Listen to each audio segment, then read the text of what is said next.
Hello everyone and welcome to Cineful Gaming. I hope you're all doing well, I hope you're all staying safe, and most of all, I hope you're all fighting that war against the Grey. Today we're taking a look at the Collecting a Battalion series, a series where we look at the various battalions from different factions within Warhammer Age of Sigmar and see how we can build thematic armies for them. But to start with, let's look at exactly what is a War Scroll Battalion, because this will help us identify what we're trying to do here and give you sort of an idea on why we're doing what we're doing. So, a War Scroll Battalion is a special formation within Age of Sigmar comprised of various units, normally within the same faction, though some do split over multiple factions.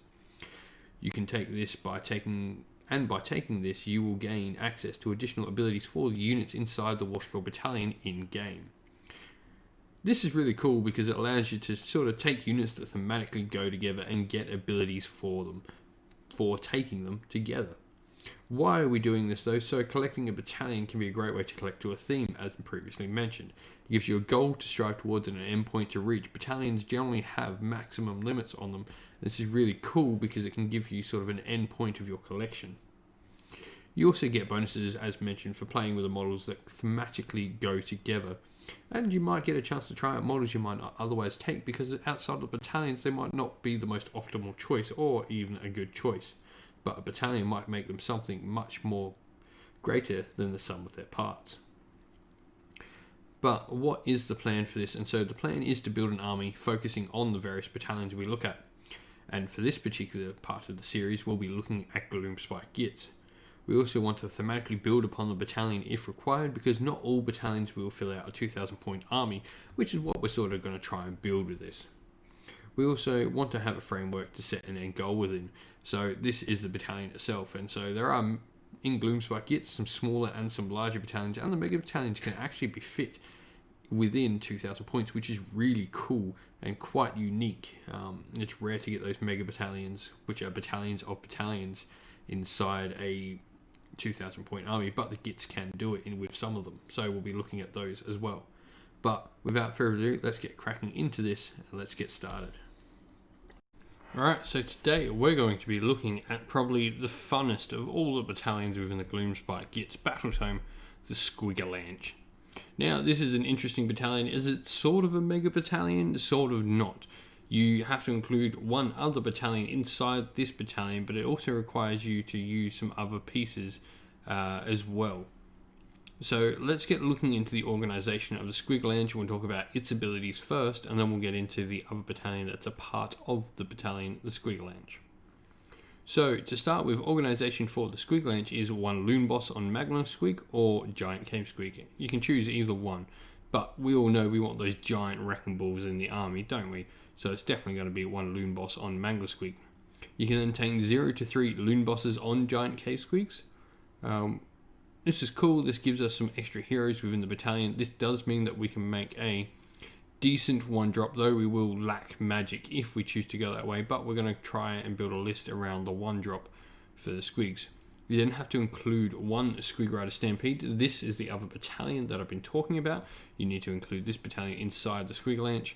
You then can have 1 to 3 Mangler Squigs, meaning you need to include at least one Mangler over in this battalion, and 0 to 2 Squig Herd units, which is pretty cool. That gives you access to some cheaper sort of bodies and also some extra battle line options, because your Loon Boss on Mangler Squig or Giant Cave Squig can be your general, and they have the Moon Clan keyword, so they'll make the Squig Herd unit battle line. So the abilities we get for this battalion is, if the light of the Bad Moon affects a unit from this battalion at the start of a combat phase, that unit is eligible to fight in the combat phase if they're within 6 inches of an enemy unit instead of 3, and can move an extra 3 inch when they pile in.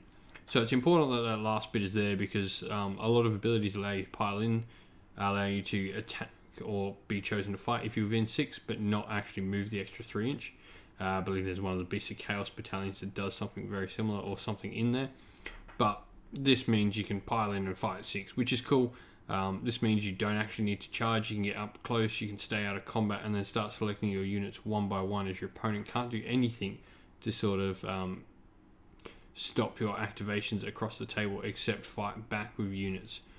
This does allow you to sort of pick your fights and potentially try and eliminate opponents off the table, or pick them apart in different ways that they can't actually get to the fight that they need to. So, let's talk a little bit though about the other battalion inside this mega battalion, or sort of, the Squiglanche, and this is the Squig Rider Stampede. So the Squig Rider Stampede, you need 2 to 3 units of Squig Hoppers or Boingrot Bounders in any combination, and so we're wanting to try and take as many Boingrot Bounders here as possible because they are just the better unit over Squig Hoppers, I find personally. And I think a lot of people do find that's the case.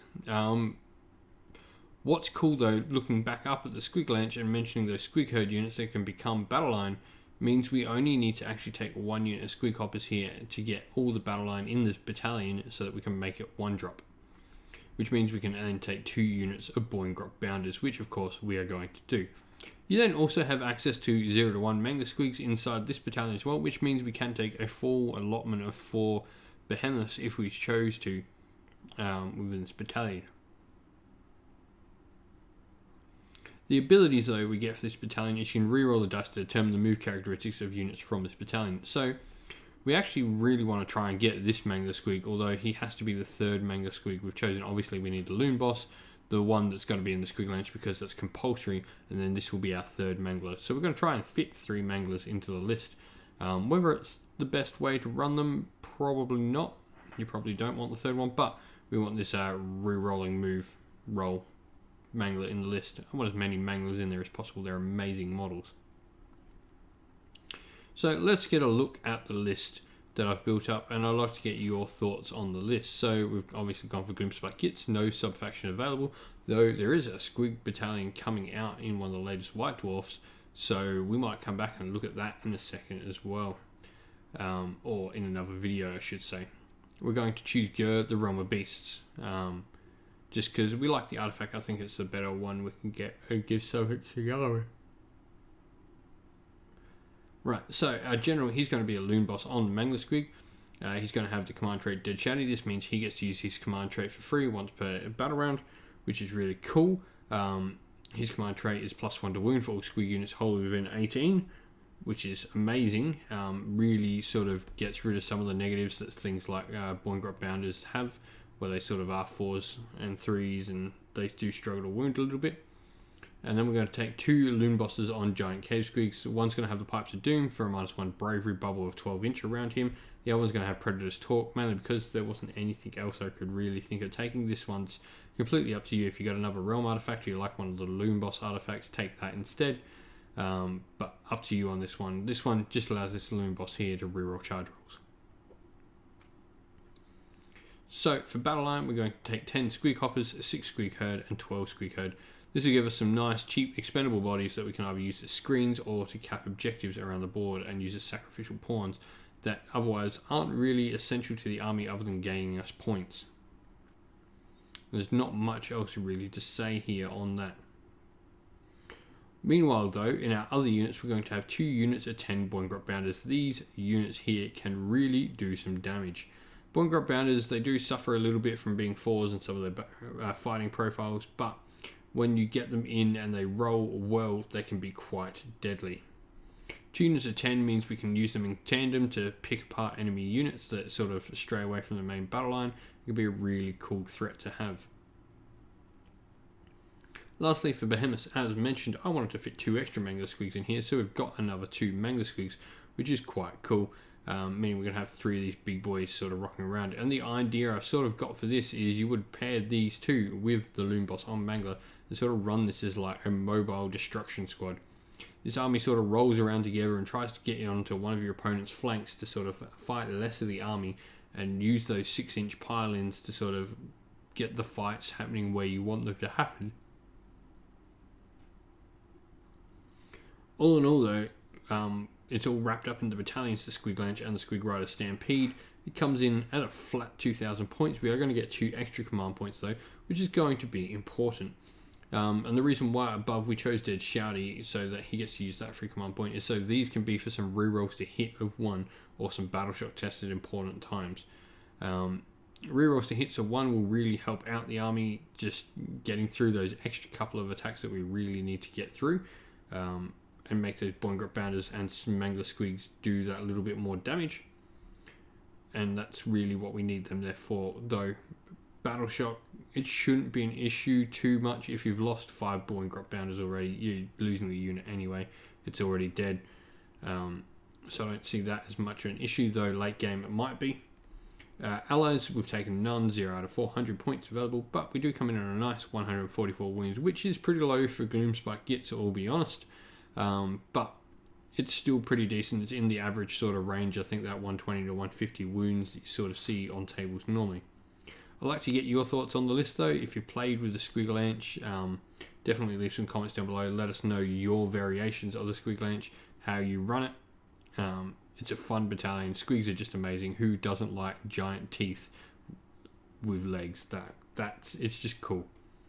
Anyway though, thank you for watching. But thank you all for watching. What did you think of that battalion list? Let us know down in the comments below what you think and how you've used that battalion in your own games. Also, don't forget to like the video and subscribe to the channel. Every subscriber means the world to us, and we're fast approaching 1500, which would be amazing to hit nice and soon. Down in the description below, you also find links to our Discord, in which you can come join and chat with me and the rest of the community there that we've got growing. And also you'll find a link to our Twitch channel, which you definitely should go follow, as we're trying to hit 50 followers on Twitch.